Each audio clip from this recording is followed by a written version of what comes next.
Okay, today in Judges chapter 5, we are going to get a little bit more insight into this battle that we have against Israelites and the Canaanites. So this is a song of praise. Oftentimes in the ancient world, when they had great times, they would come up with a song to memorialize the events with. And so this is that memorialization, basically. But it's going to give us some details that we didn't get in the last chapter. So this is the song here, verse 1. Then Deborah and Barak, the son of Abinoam, on that day sang, basically, so they're singing this song. So they're making this up. They're coming up with this together. This wasn't like predetermined song. They're creating the song and singing this and coming together with it. Praise ye the Lord for the avenging of Israel, when the people willingly offered themselves. Hear, O ye kings, give ear, O ye princes. I, even I, will sing unto the Lord. I will sing praise to the Lord God of Israel. Lord, when thou wentest out of Seir, when thou marchest out of the field of Edom, the earth trembled, and the heavens dropped, the clouds also dropped water. The mountains melted from before the Lord, even that Sinai from before the Lord God of Israel. In the days of Shamgar, the son of Anath, in the days of Jael, the highways were unoccupied and the travelers walked through byways. The inhabitants of the villages ceased. They ceased in Israel until that I, Deborah, arose, that I arose a mother in Israel. They chose new gods. Then was war in the gates. Was there a shield or spear seen among 40,000 in Israel? My heart is toward the governors of Israel that offered themselves willingly among the people.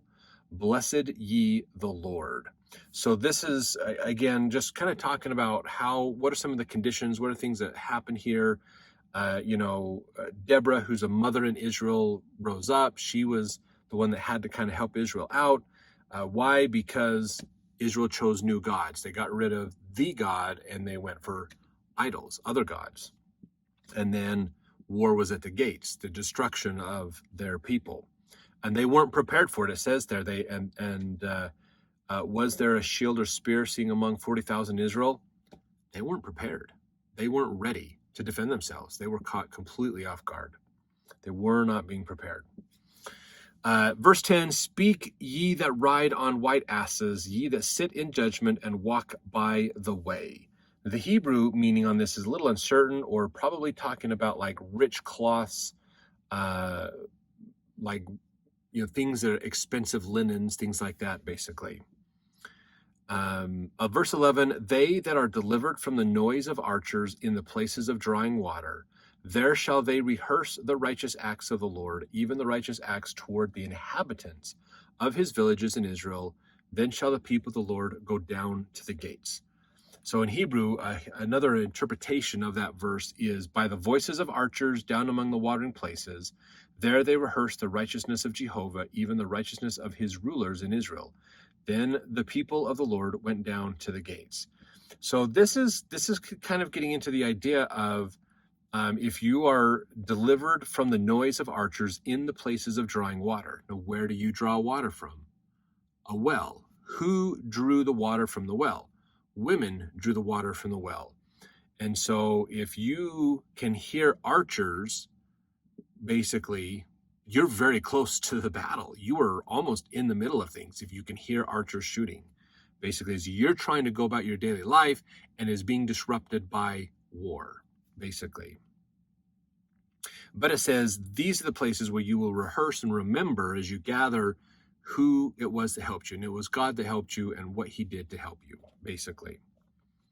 Verse 12, awake, awake, Deborah, awake, awake, utter a song, arise, Barak, and lead thy captivity captive, thou son of Abinoam. So this is getting into kind of talking about how they came together. It's time to do something. We've got to do something to deal with this. And Barak finally rose up. And remember, they're in captivity. So he's the person that finally says, we got to do something about this. Hey, Deborah has the spirit of prophecy. Let's go ask Deborah what to do, because we don't have leadership in Israel. And so they went to Deborah and tried to get the Lord's help. Verse 13, then he made him that remaineth have dominion over the nobles among the people. The Lord made me have dominion over the mighty. Out of Ephraim there was a root of them against Amalek. After thee, Benjamin among thy people, out of Machir came down governors, and out of Zebulun, they that handle the pen of the writer. So this is getting into basically understanding the like 14b. In fact, they that handle the pen of the writer hold the scepter of the muster officer, the marshal's staff. So they had to get these people to come together and go, okay, we have to do what God says. We need to pull together. We need to get this going again and encourage these people who are supposed to be our leaders to lead us appropriately. Verse 15, and the princes of Issachar were with Deborah, even Issachar and also Barak. And he was sent on foot into the valley. For the divisions of Reuben, there were great thoughts of heart. Why abodest thou among the sheepfolds to hear the bleatings of the flocks? For the divisions of Reuben, there were great searchings of heart. So the tribe of Reuben has some deep thinking, they're doing some, it says great thoughts of heart, or to hear, let's see, they were searchings of the heart. They're divisions. I think part of Reuben sided with Israel, and part of Reuben didn't want to leave captivity. They wanted to be in captivity. They were like, we prefer this life versus get out from underneath this. So Reuben was split, it sounds like, in a little bit there. Some of the tribes were fully behind Deborah. Others were not quite there. The kind of in between. Verse 17, Gilead abode beyond Jordan. And why did Dan remain in ships? Asher continued on the seashore and abode in his breaches. Zebulun and Naphtali were a people that jeoparded their lives unto the death in the high places of the field. The kings came and fought, then fought the kings of Canaan in Tanakh by the waters of Megiddo. They took no gain of money. So he's talking about how some of the groups were gone. They had kind of left the area or were indisposed. But others subbed up there. Zebulun and Naphtali, they fought and they helped to defend the rest of Israel, basically. And they did it without trying to enrich themselves above and beyond anybody else, basically. They just tried to get rid of the oppression.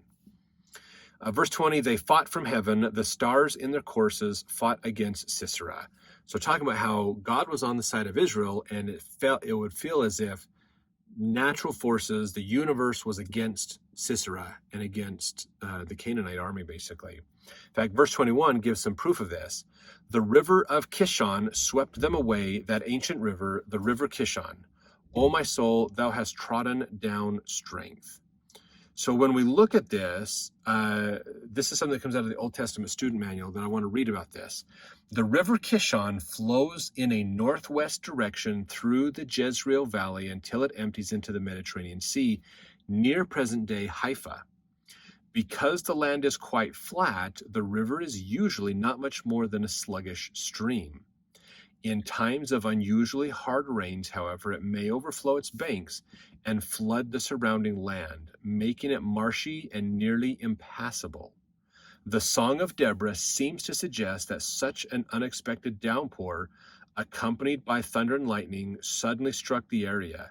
The chariots of Sisera bogged down in the resulting overflow of the Kishon River, making it possible for the smaller forces of Deborah and Barak to achieve victory. Deborah rightly saw in this event the hand of the Lord and gave him credit for the victory. So remember, we talked about this in the last chapter as to this is why Sisera would be leaving or abandoning his military advantage of the chariots. They could go faster. They should be able to retreat much faster than an army that's on foot. And we don't hear of the Israelites having horses and chariots themselves. In fact, they destroyed an army and God told them to cut the horses' ankles so that you can't ride them for battle, and destroy the chariots so that you can't gain a military advantage. Because if you're going to win a war, it is 100% because you're trusting in God. That's what it comes down to, basically. So they didn't have a military advantage other than God, basically. They didn't have a technical advantage. So when Sisera was trying to fight with them and they're trying to flee, now there was a flood. There was a storm that happened, which is probably a little bit before the battle happened. And then the water, as it runs down through the drainage areas and comes down into this main river, that river floods, turned the area into a muddy area. All the chariots are now stuck, so that gets rid of the military advantage. They're stuck, so it was easy for Israel to catch up and just start slaughtering the army, because the army couldn't get away. If you're relying on that chariot to go, you stand there and keep whipping your horse, hoping that he can get out. And by the time, while you're doing this, the enemy's running up and stabbing you in the back, and you're dead. So Sisera got off his chariot and he fled rather than stay, basically. So that's what happened in the last chapter. Verse 22, then were the horse hoofs broken by the means of the prancings of their mighty ones. Curse ye Meroz, said the angel of the Lord, curse ye bitterly the inhabitants thereof, because they came not to help of the Lord, against the mighty. So there was a group that basically was supposed to come help, and they didn't come help, and so they were cursed. Verse 24, blessed above women shall Jael, the wife of Heber the Kenite, be. Blessed shall she be above women in the tent. He asked water, and she gave him milk. She brought forth butter in a lordly dish, meaning she brought it in a bowl that was fancy for like noble people, basically. And when it talks about milk and brought forth butter, verse 25a, the footnote says curdled milk or curds, kind of more of a cottage cheese, which is really a spoiled milk in a way. But she brought it to him so that he could have that. Verse 26, she put her hand to the nail and her right hand to the workman's hammer. With the hammer she smote Sisera, she smote off his head, then when she had pierced and stricken through his temples.